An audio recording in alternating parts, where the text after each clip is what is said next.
Assalamualaikum warahmatullahi wabarakatuh. Waalaikumsalam warahmatullahi wabarakatuh. Alhamdulillahirabbil alamin. Assalatu wassalamu ala asyrafil anbiya wal mursalin Sayyidina Muhammadin wa ala alihi washabihi ajmain. Amin amma ba'du. Kali ini tema masih mengangkat yang namanya Sirekap KPU, bagaimana membuat kisruh masyarakat se-Indonesia. Bagaimana sistem yang harusnya memang mempermudah masyarakat untuk melihat, mereview, bahkan menghitung para calon-calon pilihannya dan calon presidennya ini tampak kacau balau. Kita langsung bahas tanpa panjang lebar nih, kita terupdate terbaru bagaimana kekacauan KPU sendiri membuat sistem yang harganya 3,5 miliar bisa kalah sama yang namanya Google Form. Masyarakat juga mungkin bertanya-tanya, ini ada apa sih? Apa kesengajaan atau bagian dari intelijen untuk mengkacau? Dimulai dari sistem itu, Bung Roy, silakan. Tidak habis-habisnya saya sudah menghimbau sampai berteriak kepada teman-teman dari kampus Ganesha ini. Demi nama baik citra kampus yang saya hormati, meskipun saya tidak berasal dari situ, tapi kampus itu seringkali ngundang saya sebagai pembicara. Jadi saya sangat menghormati itu, dan di dalam itu banyak teman-teman saya yang ahli-ahli IT yang jauh lebih senior sebelumnya ya, sebelum angkatan saya, jadi angkatan 80-an tuh ada banyak lah nama-nama orang terkenal dari kampus itu. Bicaralah agar nama kampus Anda, kampus yang sangat terkenal di Bandung itu ya, Technische Hogeschool. Dulu namanya zaman Belanda itu ya, Technische Hogeschool te Bandung itu kampusnya itu dapat kembali murni. Kenapa? Aku yakin sebenarnya secara institusional mereka tidak terlibat, tetapi secara oknum pasti ada. Kenapa saya bilang pasti? Kalau itu dilakukan intruder, orang di luar, ya harusnya teman-teman di sana teriak lapor. Apakah mungkin mereka TST, tahu sama tahu, sehingga waduh kalau dilaporin ini bisa kena nih. Atau jangan-jangan memang wah ini kita-kita juga ini yang kena. Jadi mereka nggak speak up. Kalau mereka speak up, persis seperti yang saya bilang dulu ketika tahun 2004, ketika situs KPU itu dihack. Waktu itu Bu Kusnul Mariah, lawan saya waktu itu. Saya berhadapan waktu itu dengan Bu Kusnul ketika di Hotel Borobudur waktu itu. Tapi begitu itu selesai kami rangkul-rangkulan, kami salaman. Karena apa? Karena ternyata Bu Kusnul bilang, oh bener ya Mas Roy apa yang Anda katakan, koreksi timah. Padahal saya sudah tuntutan sama Bu Kusnul, tuntutan kepolisian loh. Udah. Jadi memang udah, tapi apa? Waktu itu ada hacker masuk. Partai Jambu, partai Pisang, partai apa berubah semua. KPU nggak defense. KPU langsung undang polisi. Polisi masuk, cybercrime masuk. Di bibir waktu itu kalau nggak salah Pak Peter Golose, sekarang kepala BNN. Komjen Peter Golose sekarang udah Komjen. Ya sudah diganti juga ya. Nah, dulu sempat Kapolda Bali ya.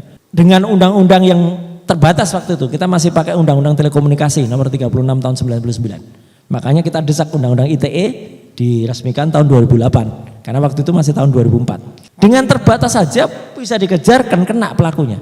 Saya salut. KPU jujur, karena apa? Dia nggak terlibat kok. Kalau dia nggak terlibat apa susah? Lah sekarang kan repot ini. Komisionernya, ketua komisionernya ngomong nggak jelas kanan kiri, bilang sepanjang yang saya ketahui lah apalah. Yang satu bilang saya jamin, yang satu bilang ini rahasia negara lah. Masuk semua itu harusnya. Kalau fair ya, aparat itu fair, masuk semua melakukan kebohongan publik semua sudah. Kebohongan publik, pelanggaran terhadap undang-undang terbukaan informasi publik. Dan bahkan menganggap sesuatu yang sifatnya hak masyarakat itu sebagai rahasia negara. Ini konyol banget. Dan tambah lagi membuat keonaran. Ya, karena apa? Ini udah onar. Entar lagi lebih onar lagi. Dan akan jauh lebih onar kalau tiba-tiba KPU itu menyetujui apa yang dilakukan sama seperti pada bulan Oktober tahun 2023 yang lalu. Apa? Waktu bulan Oktober, akhir Oktober, dia belum mendapatkan persetujuan dari DPR waktu itu. Meskipun sudah ada keputusan MK, tapi akhirnya MK itu salah ya, MK 90 itu. Aturan KPU-nya masih aturan lama yang syarat batas minimalnya 40 tahun. Harus mendapat persetujuan DPR. Waktu itu DPR reses sampai dengan tanggal 30. Tanggal 25 dia terima itu dan dia sahkan. Nah ini bisa sama. Batas akhir pengumuman untuk pemenang adalah tanggal 20 Maret. Bisa jadi dia umumkan sebelumnya. Tengah malam lagi kayak dulu itu pengumuman. Udah itu gaduh lagi, itu membuat gaduh dan pasti akan terjadi kehebohan. Wong nggak usah atau belum diumumkan resmi aja ada yang udah deklarasi kemenangan kok, apalagi ini gitu loh. Jadi ya ini akan sangat berbahaya. Bung Tobias, kita sudah mendengar apa yang digambarkan Bung Roy, dalamannya KPU, selak beluk cara licinnya KPU, bahkan 20 ini memang diramalkan bisa gaduh, pengumuman dibilang nanti sebelumnya.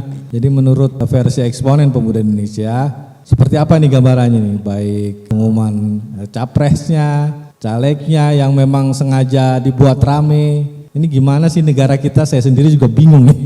Ya, kalau kita lihat ya seperti ini ya mohon nggak gaduh. Tapi kalau lihat cara-cara seperti ini yang dilakukan sama KPU, ya ramalan saya ya pasti gaduh. Karena yang bikin gaduh ya mereka sendiri, dan rakyat bukan orang lain, ya mereka. Dengan mereka punya apa? Punya sikap tingkah laku mereka yang arogan. Ya mohon maaf saya bilang arogan ya, karena ya saya ngelihat ditanya sama masyarakat ke KPU saja, jawabannya kan bukan jawaban yang menyenangkan, yang bisa rakyat itu mengerti. Akhirnya kan rakyat kan marah sendiri dengan cara-caranya dia. Ya kan, coba aja contoh si Rekap itu kan ditanya berulang kali, tapi jawabannya dia seperti itu. Jawabannya dia ya tetap ngomong bahwa ya itu program yang dijalankan. Harusnya dia, nah ya itu, dan ujung-ujung kan manual juga kan. Nah itu yang saya bilang, kita sebagai eksponen pemuda Indonesia tuh kita berharap bahwa yang sudah dilaporin ya, ini mohon maaf sekali lagi Mas Gun, yang sudah dilaporin sama masyarakat tentang indikasi bahwa ada temuan-temuan yang betul-betul ada ya kan terhadap kecurangan-kecurangan oknum atau KPU itu ada, dan sudah datanya sudah dibawa lah, kalau bisa ya diproses supaya apa? Supaya pencitraan dari kepolisian atau aparat atau Bareskrim itu ya kan, itu bahwa memang betul mereka bersih. Untuk apa? Untuk melihat mengayomi masyarakat yang lapor. Nah tapi kalau seandainya nanti mereka melempar tangan lagi, akhirnya ya nanti rakyat akan menilai bahwa oh ini mereka pilih kasih. Kalau yang satu sisi yang lapor ya kan mereka terima, tetapi kalau lawan yang lapor nggak diterima. Nah ini kita mohon seperti itulah ya kan. Nah hal-hal seperti itu jangan sampai membuat rakyat ini kecewa dan masyarakat kecewa, akhirnya jadi blunder sendiri. Nah ini yang kita takutkan Mas Gun. Kalau memang sampai nanti tanggal 20 ini, kalau memang nggak ada perubahan dengan sikap tingkah laku dari KPU, saya pikir bahwa saya ramal ini akan rusuh. Karena ya itu rusuh dengan mereka punya cara sendiri itu Mas Gun. Mungkin butuh closing statement yang terbaik nih untuk bangsa ini, rakyat ini. Situasi memang pelik, kekuasaan memang dituduh bahwa dia adalah pengatur segalanya. Cuman mungkin orang-orang baik juga masih banyak. Termasuk jawaban-jawaban klasik juga banyak yang dibantah, bahwa nanti kalau ada salah ke MK lah, kalau KPU salah nanti perhitungannya manual. Tapi cara-cara cerdas KPU, oknum-oknum KPU, KPPS juga memang dengan tadi Bung Roy udah dipersiapkan C1-nya tanda tangannya sama lah, apalah. Sekali lagi mungkin butuh orang cerdas seperti Pak Roy untuk bisa memberikan nuansa berbeda. Ya kita tetap berharap jangan rusuh Pak Roy. Karena negara ini butuh orang-orang seperti Pak Roy, cuman lebih kepada edukasi agar masyarakat tadi, kalau memang salah, kalau ada jawabannya seperti tadi low activity lah atau apapun lah, silakan Pak Roy. Jadi sekali lagi saya benar-benar dari hati yang paling dalam ini ya, kepada teman-teman sesama Civitas Akademika, dokter-dokter, rekan-rekan sejawat ya, atau senior-senior saya para profesor, guru besar, kembalilah menyampaikan gerakan. Gerakannya tentu bukan gerakan rusuh demo, bukan. Gerakan secara moral, gerakan secara politik, tapi bermakna. Bermakna itu begini, artinya gerakan yang memang bisa mengunci secara sistem atau secara hukum. Misalnya apa? Ketika mereka bersedia untuk melakukan kesaksian di MK. Ketika mereka bersedia juga memberikan satu wacana. Mungkin senior-senior yang pernah bekerja di MK bisa juga, ini bukan cawe-cawe, tetapi memberikan masukan kepada junior-junior yang ada di MK, atau senior-senior purnawirawan TNI dan Polri memberikan masukan kepada Bareskrim dan lain sebagainya, supaya mereka kembali ke merah putih,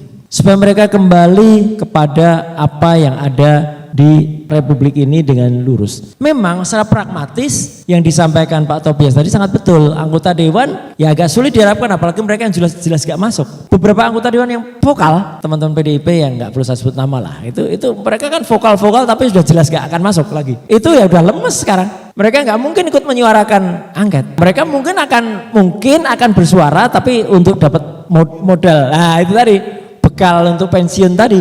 Dan itu lumayan gitu loh. Itu kabarnya saya nggak ngerti kabar. Nah artinya gini, kembali saya ajak untuk melakukan ya pengingatan. Karena kita sama sekali tidak ingin bangsa ini memperoleh hasil pemilu 2024 tanggal 20 Maret besok yang dikenal oleh seluruh dunia sebagai dengan cap pemilu the worst, pemilu yang paling jelek, bukan hanya pada saat reformasi tapi pada saat pemilu mulai dari terbentuknya republik ini gitu ya. Jadi mulai tahun 55 sampai sekarang ini mungkin pemilu terburuk. Kenapa? Karena awal udah muncul narasi kecurangan itu. Enggak kita lihat ini pada tahun 71 atau bahkan ya meskipun saya belum lahir ya tahun 55, tapi kan kita bisa baca buku sejarah. Kalau ini anak cucu kita nanti baca buku sejarah, googling akan terus nemukan pemilu curang tahun 2024 dengan pemenang yang tidak layak, dengan pemenang anak yang belum cukup umur, dengan pemenang apa gitu kan nggak bagus banget gitu loh. Apalagi nanti 2024 ya 2045 kita akan memasuki Indonesia emas katanya. Lah kalau didasarkan pada pemilu 2024 yang sudah seperti ini, berikutnya lagi nanti kecurangan ini akan terulang. Yang namanya KKN, korupsi nepotisme itu akan berulang.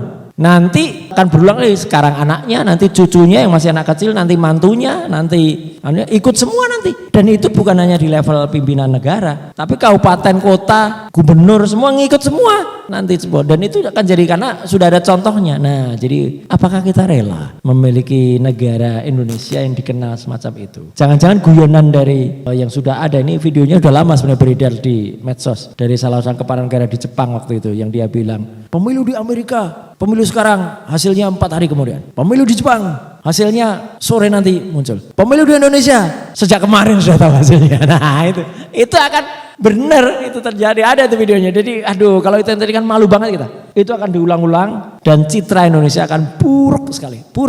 Masa seperti itu? Saya terus terang gak rela ya, dan insya Allah teman-teman bisa mendengarkan ini ya dan speak up untuk menyelamatkan bangsa ini. Selamatkanlah bangsa ini. Oke, silakan Bung Tobias closing statementnya. Ya pesan saya ya agar apa? Yang pertama KPU harus transparan, karena di saat KPU tidak transparan dengan waktu sisa yang berapa hari ini ya itu akan berbahaya sekali ya. Karena itu kita berharap dari Eksponen Pemuda Indonesia kalau bisa ya jujurlah dalam segala hal, dan apapun yang kalian kerjakan semua akan dihitung, dilihat dan dikerjakan oleh generasi-generasi akan datang. Kalau contoh yang kalian tidak baik akan mewarisi contoh yang tidak baik untuk generasi-generasi yang akan datang. Kita berharap bahwa nanti untuk pemilu tahun depan 2029 lebih baik lagi daripada 2024. Dan untuk itu kita berdoa agar selesai pemilu ini ya kita bersatu kembali dan kita berharap yang terbaik untuk Indonesia, untuk masa depan Indonesia. Terima kasih. Terima kasih Bung Roy Suryo, terima kasih Bung Tobias. Bincang-bincang kita mungkin bisa didengar bahkan sampai Presiden Jokowi, seluruh rakyat Indonesia agar tetap mengedepankan kejujuran. Itu yang penting bagi bangsa ini. Semoga Allah senantiasa menuntun kita di jalan yang diridhoinya. Amin, amin, amin ya rabbal alamin. Ya rabbal alamin. Aku qouli hadza, astaghfirullah li wa lakum. Wassalamualaikum warahmatullahi wabarakatuh. Terima kasih.